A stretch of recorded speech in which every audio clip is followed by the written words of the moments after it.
Hi, and thanks for watching this message video / life lesson. And for those who can't make a Sunday, don't forget that there's a podcast of that sermon that goes along with this message video. Today, we're continuing on in our series called Crescendo, where we're looking at figuratively the loud things that Jesus did to announce his role as the Messiah and the loud things that we can do as his followers.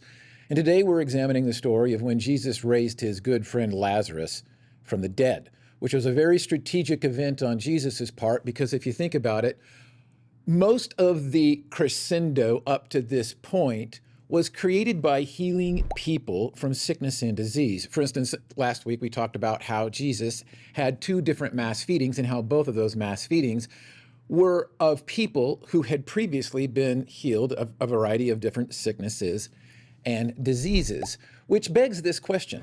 Do you think healing people of sickness and disease wasn't as loud at this point, or that people just assumed Jesus would do so because he had done it so many times? Explain your answer. When we analyze Jesus's actions throughout the Gospels, it's clear that his primary objective was always to promote really his role as the Messiah, rather than succumbing to any of the desires that the people had for him, like to be their king. And clearly, one of the rules everyone came to assume about Jesus was that he was there to heal them of whatever was troubling them. However, Jesus' primary role wasn't to be a healer. His ultimate role was to save people from sin and death. And the story of Lazarus is a perfect example of how Jesus was trying to increase the volume, so to speak, on that very specific point. For instance, here's what we're told. John 11, 1 through 6. A man named Lazarus was sick. He lived in Bethany with his sisters, Mary and Martha. This is the Mary who later poured the expensive perfume on the Lord's feet and wiped them with her hair. Her brother Lazarus was sick. So the 2 sisters sent a message to Jesus telling him, "Lord, your dear friend is very sick." But when Jesus heard about it, he said, "Lazarus' sickness will not end in death. No, it happened for the glory of God, so that the Son of God will receive glory from this." So although Jesus loved Martha, Mary, and Lazarus, he stayed where he was for the next 2 days. Based on what Jesus said, Lazarus' sickness was orchestrated by God for the purpose of bringing him glory. What can we learn from this? Similar to the situation with Lazarus, we need to realize that our primary role is to bring God glory with our lives, whether or not we are dealing with sickness or disease. And furthermore, that God clearly does give in certain situations, whether it's blindness or in this situation, sickness, as a part of God's orchestrated plan in order to bring him glory. Therefore, praying to God with the assumption that it's his role to immediately fix our health problems without realizing what he's up to might cause Jesus some serious frustration. Now, let's be honest. What Mary and Martha assumed Jesus would do was drop everything and then rush right over and heal their brother, his good friend Lazarus. But he didn't. In fact, Jesus waited until Lazarus was dead and even stated that it was a work of God. And again, if Jesus did what Mary and Martha assumed he would do and heal Lazarus' sickness, it's possible that miracle would have been considered commonplace. Or in other words, healing Lazarus at this point may not have been considered loud to anyone. And so, Jesus let his good friend die, perhaps with the hopes that all of his closest followers would think or remember what he had done with that widower's son in the village of Nain, or what he did with Jairus' daughter, and that he was going to raise Lazarus from the dead, and that maybe they would be there with anticipation of him to do this. But no, that's not what happened. Instead, when Jesus arrived, he was passively accused of being responsible for Lazarus' death. John 11, 7, 11 through 15, and 17 through 32. Finally, he said to his disciples, "Let's go back to Judea." Then he said, "Our friend Lazarus has fallen asleep, but now I will go and wake him up." The disciples said, "Lord, if he is sleeping, he will soon get better." They thought Jesus meant Lazarus was simply sleeping, but Jesus meant Lazarus had died. So he told them plainly, "Lazarus is dead, and for your sakes I'm glad I wasn't there, for now you will really believe. Come, let's go see him." When Jesus arrived at Bethany, he was told that Lazarus had already been in his grave for 4 days. Bethany was only a few miles down the road from Jerusalem, and many of the people had come to console Martha and Mary in their loss.